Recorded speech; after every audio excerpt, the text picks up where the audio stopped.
And this is the worst of deceptions. As for the one who is sincere, firstly, he makes his open and secret alike to Allah. So when he says there is no deity worthy of worship except Allah, he acts upon that. He worships none but Allah, the Mighty and Sublime. And then he invites people to the implications of this statement and its actions.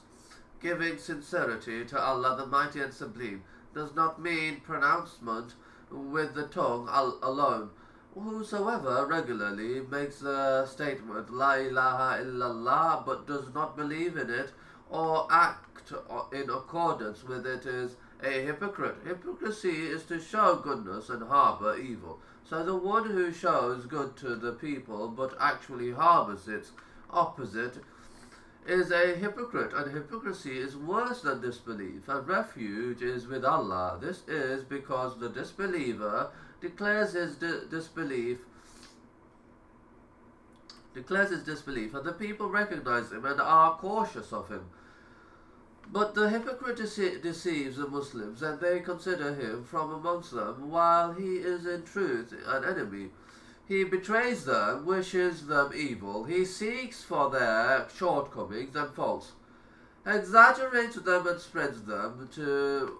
So when difficulties afflict the Muslims, his hypocrisy and disbelief manifest, and he takes a side with the enemies of the Muslims. But when there is comfort and goodness, he shows belief so that he could stay with the Muslims. This is the condition of the hypocrite, deceptive with Allah and deceptive with the people. Allah, the Exalted, says,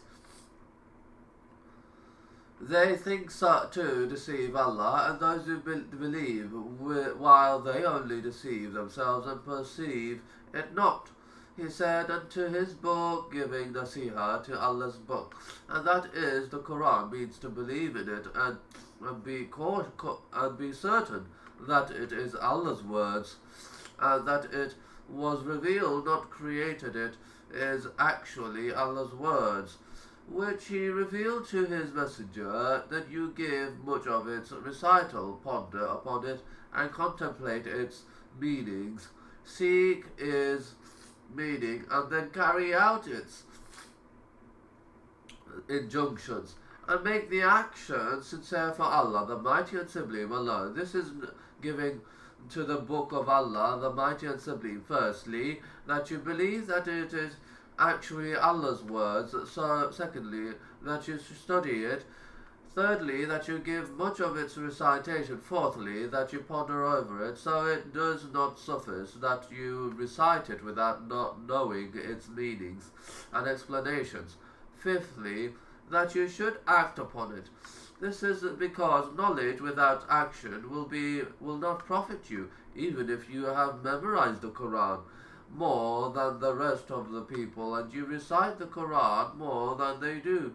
As long as you do not carry out its injunctions, you are not giving nasiha to the Book of Allah, the Mighty and Sublime. Rather, you would have been dishonest with the Book of Allah, the Mighty and Sublime. So he said, and to his messengers, similarly, you will give nasiha to the people, to the messenger, by truly and certainly testifying that he is Allah's messenger, openly and secretly, and then acting upon what he has brought and loving him more than you love yourself, your children, parents, and the entire people. So do not give preference for love of any creature over love for Allah and His Messenger. The foremost thing is love for Allah, the Mighty and Sublime, and then love for the Messenger, along with following him, obeying him, and acting upon his sunnah in the open and secret, and abstaining telling lies about him. So you should not ascribe anything to the Messenger that is not authentically reported from him.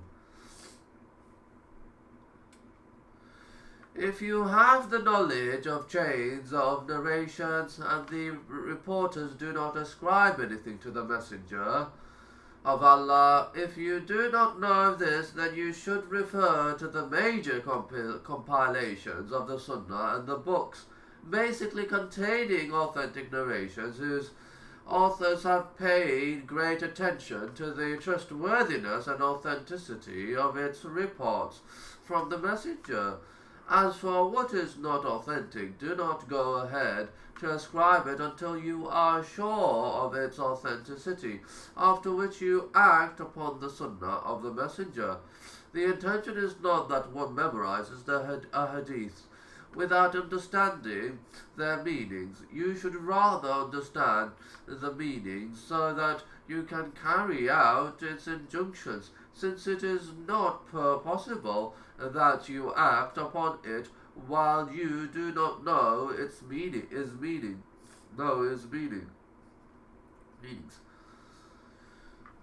It is not also in your right to give explanations to it as you wish without affirming its meanings. So do not say, the Messenger of Allah said such and it means such and such, until you have studied what the true meanings are according to what is established from the reliable scholars.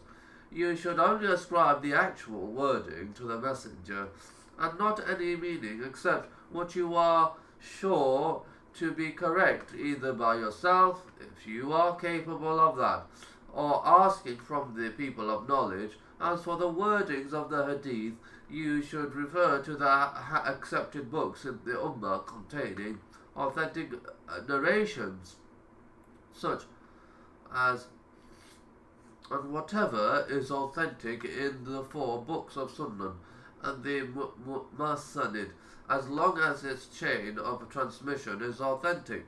You act upon them and ascribe them to the Messenger. This is giving nasihah to Allah's Messenger. Also, it is obligatory that you eschew innovations. He said,